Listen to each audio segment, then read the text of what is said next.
ಕಡೆ ಬಂದು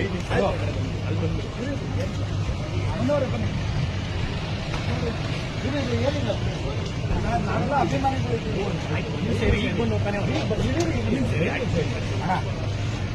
ಅದೇ ಮಡೆನೂರು ಮನೋ ಪಾಪ ತಪ್ಪಾಯ್ತು ಕಡೆ ಬಂದಿದ್ದು ಮಡೆನೂರು ಮನೋ ಅಂತ ಅವರು ತಪ್ಪಾಯ್ತು ಅಂತ ನಿಮ್ಮ ಬಗ್ಗೆ ಕೆಟ್ಟದಾಗ ಮಾತಾಡ್ಬಿಟ್ಟಿದ್ದಾರೆ. ಫಿಲಮ್ ನಡ ಕುಲದಲ್ಲಿ ಕೀಳಿ ಯಾವುದು ಆಯ್ತಣ್ಣ, ನೀವೊಂದು ಕ್ಷಮೆ ಅವ್ರಿಗೆ ಕಾಲು ಹಿಡ್ಕೋಬೇಕು. ನೀವೊಂದು ಯಾರೇ ಬೈದ್ರು ಉಗುಳಿದ್ರು ಇಲ್ಲ ನೀವು ದೇವ್ರಣ್ಣ ನೀವು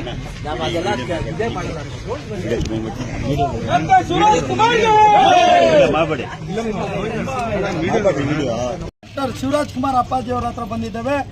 ನಾವೆಲ್ಲ ಡಾಕ್ಟರ್ ರಾಜ್ಕುಮಾರ್ ಅಪ್ಪಾಜಿ ಅವರ ಅಭಿಮಾನಿಗಳು. ಅಂದ್ರೆ ಅವ್ರನ್ನ ನೋಡ್ಕೊಂಡು ಕನ್ನಡ ಚಳುವಳಿಗಳನ್ನ ನೋಡ್ಕೊಂಡು ಬಂದಂಥವ್ರು. ಇವತ್ತು ಮಡೆನೂರು ಮನೋರು ಒಂದು ಕೆಟ್ಟ ರೀತಿಯಲ್ಲಿ ಮಾತಾಡಿದ್ರು.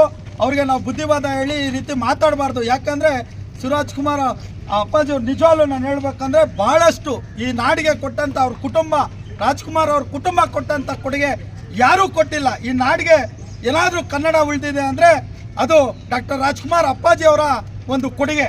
ಅದೇ ರೀತಿ ಏನೋ ತಪ್ಪಾಗಿ ಮಾತಾಡಿದ್ರು, ಕ್ಷಮೆ ಕೇಳ್ತಾ ಇದ್ದಾರೆ ಎಲ್ಲರೂ ಮುಂದೆ. ಯಾಕೆ ಅಂದರೆ ನಾನು ಮಾತಾಡಬಾರ್ದಾಗಿತ್ತು, ಅವರು ಬೆಳಿಬೇಕು ಅನ್ನೋ ಆಸೆ ಇಟ್ಕೊಂಡಿದ್ದಾರೆ. ಅಣ್ಣ ಶಿವಣ್ಣ ಅವರೇ, ನೀವು ದಯವಿಟ್ಟು ಅವ್ರು ಕ್ಷಮಿಸಿ. ಇನ್ನು ಮುಂದೆ ಅವರು ಯಾವುದೇ ರೀತಿ ಚಲನಚಿತ್ರದವರು ಬೇರೆಯವ್ರ ಬಗ್ಗೆನೋ ಯಾವುದೇ ನಟರ ಬಗ್ಗೆನೋ ಮಾತಾಡಲ್ಲ ಅಂತ ಹೇಳಿದ್ದಾರೆ. ಒಂದ್ಸತಿ ಕ್ಷಮೆ ಕೇಳ್ಕೊಂಡ್ಬಿಟ್ಟು